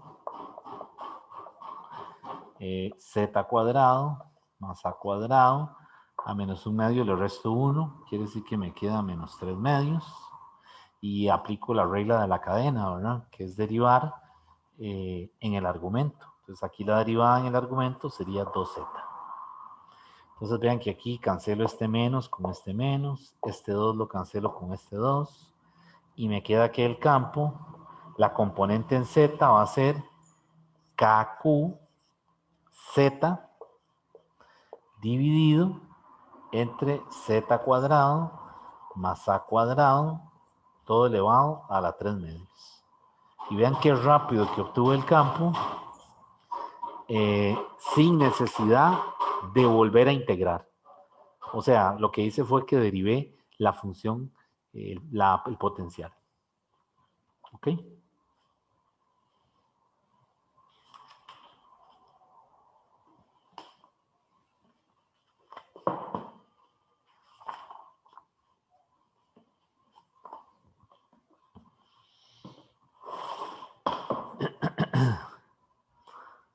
Bueno, entonces voy a pasar a ver el último tema que me queda pendiente, que es los conductores en equilibrio electrostático. En este capítulo otra vez aparece la ley de Gauss, pero ahora aplicada a conductores. Entonces, por eso yo les decía que hay que tener cuidado, ¿verdad? Diferenciar entre un objeto de carga que está cargado, ¿verdad? Con un conductor, ¿verdad? Un conductor es un metal o una aleación de dos o más metales. En el caso de un objeto cargado, no tiene que ser un metal, de hecho no lo es. Es cualquier otro material, es un aislante, ¿verdad? Puede ser porcelana, puede ser vidrio, madera, lo que sea, ¿verdad? Por lo general es plástico. ¿Ok? Entonces ahora vamos a ver, vamos a estudiar los conductores en equilibrio electrostático.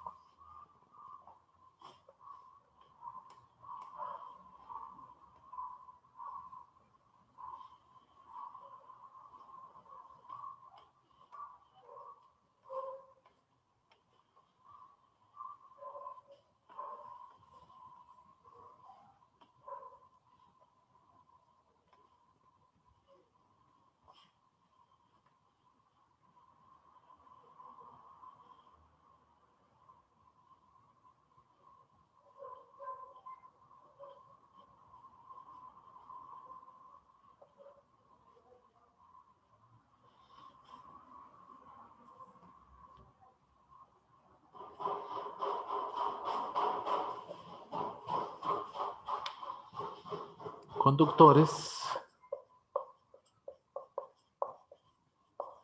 en equilibrio electrostático.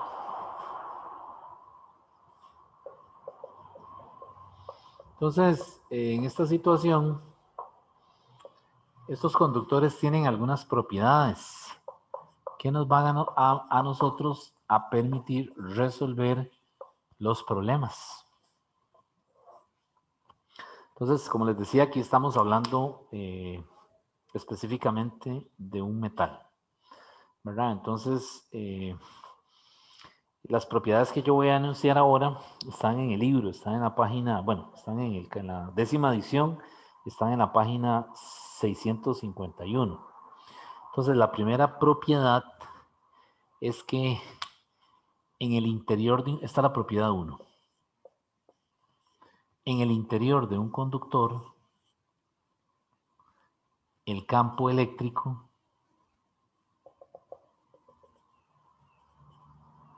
en el interior de un conductor es 0. Independientemente de que sea un cascarón o que sea sólido. ¿Ok? Pues si le dicen que es un cascarón metálico, en el interior el campo es 0. Y si le dicen que es un objeto sólido y es un conductor, en el interior es 0. Ahora, el hecho de que el campo en el interior sea 0, por ley de Gauss, lo que le está diciendo simplemente es que la carga neta es 0. ¿Ok? Eso es lo que le está diciendo. Vamos a la propiedad 2. En la propiedad 2, lo que dice es que si un conductor aislado tiene carga, esta tiene que estar en la superficie. O sea, si yo tengo un conductor que previamente lo cargué, ¿verdad? Y lo aislé de manera de que la carga no puede escapar, esa carga únicamente está localizada en la superficie del conductor. ¿Ok? Nuevamente aplica esto. Llámese un cascarón o llámese un sólido. Entonces vean la diferencia, ¿verdad? En una esfera de carga, la carga no reside únicamente en la superficie. ¿Está dónde? Está imbuida en todo el volumen de la esfera. ¿Ven la diferencia? En cambio aquí le está diciendo que es un conductor y la carga forzosamente tiene que estar solo sobre la superficie del conductor. O sea, en el interior no, aunque sea sólido. ¿Ok? Propiedad 3. la propiedad 3 lo que le dice es que el campo eléctrico justo fuera de un conductor con carga es perpendicular a la superficie del conductor y tiene una magnitud de sigma sobre epsilon 0, ¿verdad? Entonces, la propiedad 3 dice que si yo tengo un conductor, el campo en la superficie es perpendicular a la superficie o a ese punto en cuestión. Pues por aquí sería para allá, ¿verdad? Para que forme el ángulo de 90. Entonces por aquí sería para acá. O sea que siempre es perpendicular a la superficie del conductor. Y la magnitud de ese campo en la superficie, ¿verdad? Es sigma entre epsilon 0. ¿Ok? Entonces no lo confundan con el caso de un objeto que no es conductor, ¿verdad? En la superficie cerca, sí, el campo es sigma entre 2 epsilon 0. Entonces, cuidado con eso, ¿verdad? Vean ese pequeño detalle, ¿verdad? Hay un 2. El 2 es para un disco de carga, por ejemplo. Y el sigma entre epsilon 0 es cuando tengo un conductor, ¿verdad? Un conductor. Entonces, esto es un disco metálico y esto es un disco plástico, para poner un ejemplo más concreto. ¿De acuerdo? Y la propiedad 4 le dice que en un conductor la carga no solo reside en la superficie, sino que se acumula en las zonas que tienen un radio de curvatura menor. O dicho de otra forma, en las zonas que son más puntiagudas. Por ejemplo, vean aquí en esta zona el radio de curvatura es esto. ¿Ok? Y en esta zona el radio de curvatura es esto. Entonces, ¿dónde hay carga acumulada? ¿Dónde hay mayor densidad de carga acumulada? En las zonas donde el radio de curvatura es menor. Entonces, aquí la carga está un poquito más separada, más distribuida. ¿De acuerdo? Entonces, en las regiones donde hay picos, digamos, la carga tiende a acumularse ahí. ¿Ok? Que son regiones donde la densidad de carga, el radio de curvatura es pequeño. ¿De acuerdo? Entonces, vean, estas propiedades hay que sabérselas, ¿verdad? O tenerlas a mano, hacer un resumen, porque vendrá alguna pregunta en la plataforma en donde lo ponen a prueba, a ver si es cierto que usted entiende esas propiedades que estamos diciendo aquí. Vamos a hacer un ejemplo. Entonces, propiedad 1, ¿verdad? En el interior el campo es 0. Propiedad 2, la carga solo reside en la superficie. Propiedad 3, el campo siempre es perpendicular a la superficie en cuestión y la magnitud es sigma entre epsilon 0. Propiedad 4, las cargas se acumulan en las puntas de un conductor.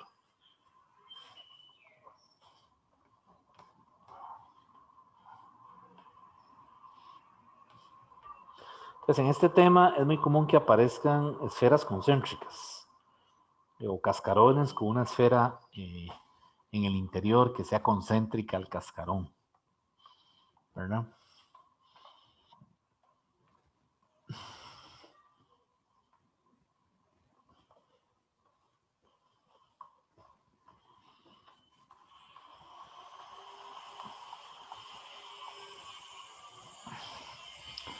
Entonces, este problema que voy a hacer ahora es un ejemplo de un examen, es un problema de un examen. Entonces, lo que pusieron fue esto. Pusieron un cascarón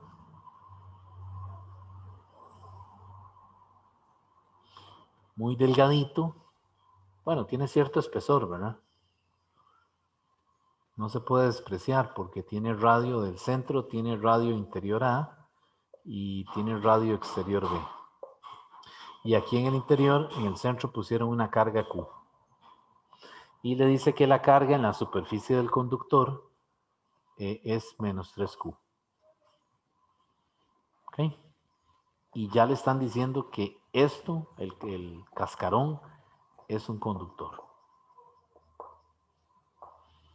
Entonces esa carga que le están dando ahí está por fuera, ¿verdad? Vamos a leerlo. Dice, un casquete conductor, ¿verdad? Un casquete es un cascarón, ¿verdad? Un casquete conductor esférico con radio interno A y radio externo B tiene una carga puntual positiva Q en su centro. Dice, la carga total sobre el casquete es menos 3Q. El casquete se mantiene aislado de sus alrededores. O sea, que está en una situación de equilibrio electrostático. O sea, tiene una carga en su superficie, pero está aislado, ¿verdad? De tal manera de que la carga no tiene por dónde escapar. Entonces, la parte A le dice, calcule la magnitud del campo eléctrico en las siguientes 3 regiones. O sea, le dice que halle el campo en estas regiones. R menor que A. Un R que está entre A y B. Y un R mayor que B. Esa es la parte A del problema. Vamos a hacerlo. ¿Qué piensan ustedes en el primer caso? ¿Cuál sería el campo en un R menor que A? Pues de ahí tiene que ser una superficie gaussiana que sea menor, obviamente, que el radio de la parte inferior, de la parte interior del casquete, que tenga radio R. Esta es la superficie gaussiana. ¿Están de acuerdo? Sí. Y ahora procedo a aplicar Gauss. Gauss dice que la integral de E, punto de A, sobre la superficie gaussiana es igual a 1 entre epsilon 0 multiplicado por la carga neta encerrada. ¿Ok? Y aquí es cerrado, ¿va? Pues es una superficie cerrada. Ok, entonces de este lado, ¿qué sería? E por 4pi r cuadrado. ¿Verdad? Y de este lado sería 1 entre epsilon 0 por la carga neta encerrada. ¿Cuál es la carga que encierra la superficie gaussiana? De ahí únicamente es la carga Q.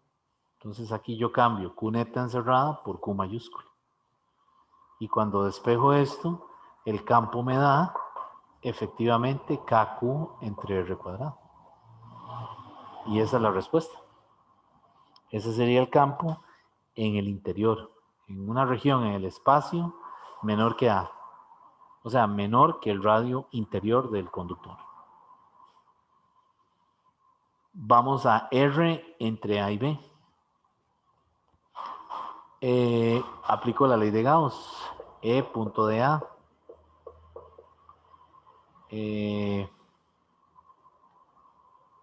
Sobre la superficie gaussiana es 1 entre epsilon 0 por la carga neta encerrada.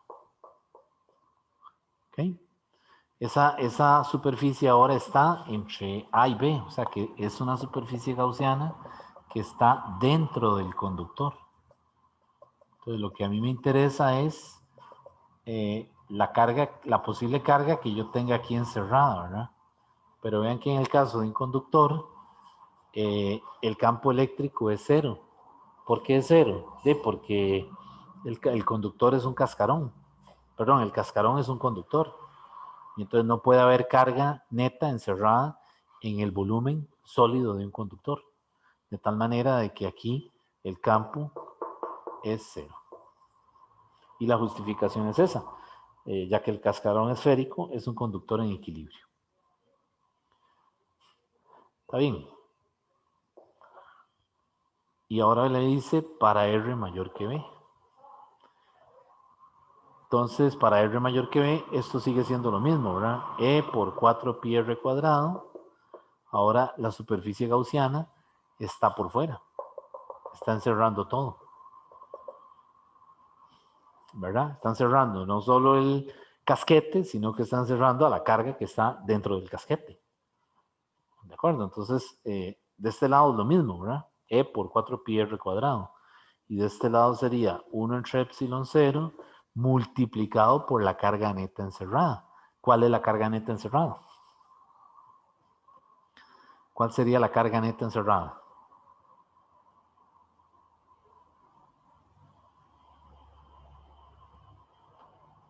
Sería Q, ¿verdad? Más menos 3Q.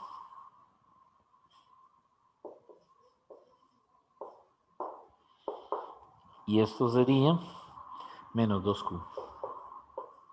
Por lo tanto, el campo va a ser igual a menos 2KQ entre R cuadrado.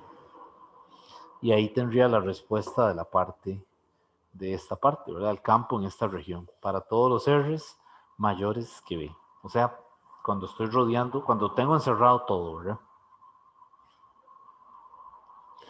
Bueno, dudas de esta parte.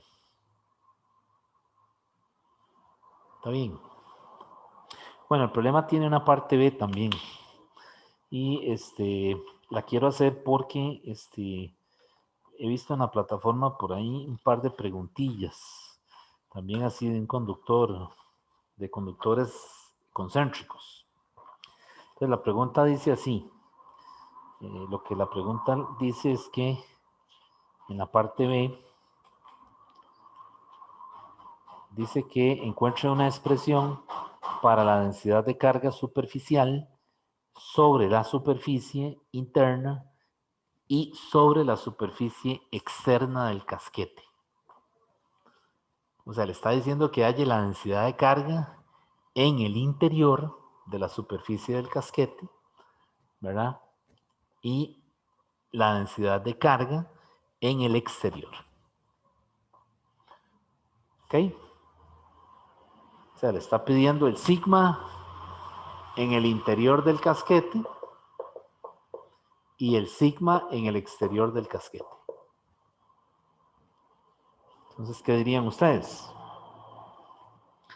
Bueno, en el interior, aquí en el interior, la carga neta encerrada tiene que ser 0.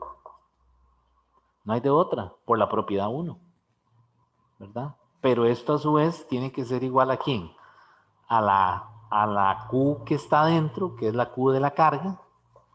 Vamos a ver cómo lo pongo, la Q, ¿verdad? La carga puntual, más la carga en el interior. O sea, cuando digo en el interior, me refiero a la carga que está en la superficie interior del casquete.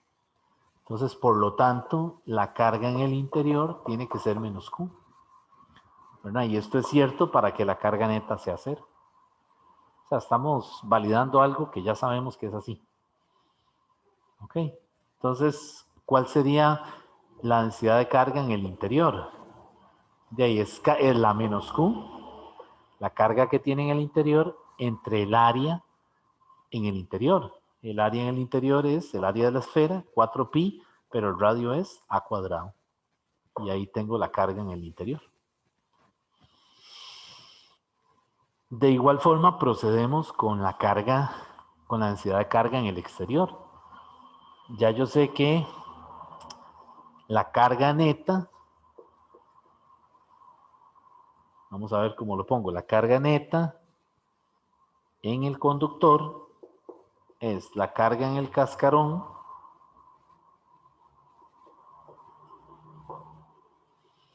más la carga en el exterior. Entonces, la carga neta que me están dando en la superficie es menos 3Q. La carga en el cascarón es menos Q. Y la carga en el exterior. Entonces de aquí ya yo me doy cuenta que la carga en el exterior es menos 2Q. Entonces cuidado, la carga en el exterior no es menos 3Q, ¿verdad? Porque esa es la carga neta, digamos, en la superficie, ¿verdad? Entonces la carga en el exterior es menos 2Q. Y ahora sí, la densidad de carga en el exterior es carga por unidad de área, 2Q entre 4pi, que es la esfera también, pero ahora el radio es b cuadrado. Cancelo un 2 con 4 y me queda menos Q entre 2pi b cuadrado. Y ahí tengo la densidad de carga en el exterior. Entonces aquí hay que tener cuidado con eso, ¿no? Cuando el problema le dice, en el enunciado, le dice que la carga total sobre el casquete es menos 3Q, vean que le está diciendo que es la carga neta en el exterior, ¿verdad? Del casquete, ¿verdad? Entonces, hay que tener cuidado con eso, ¿verdad? Bueno.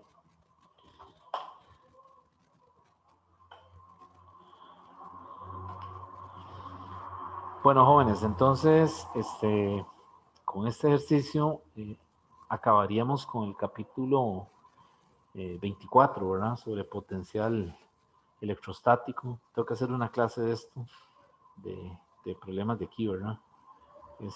Y ver si puedo hacer una clase de distribuciones, algo que del material que para el domingo, a ver si la pudiera tener lista para el jueves. Bueno, ¿hay alguna pregunta? Todo en orden. Sí. Perfecto, entonces nos veríamos de hoy en 8 para continuar con el material. Bueno, hasta luego Sí, entonces. profe, muchas gracias. Bueno, Hasta luego. bueno, hasta luego. Gracias, No, profe, profe. gracias, muy amable. Igualmente, con mucho gusto, que estén bien.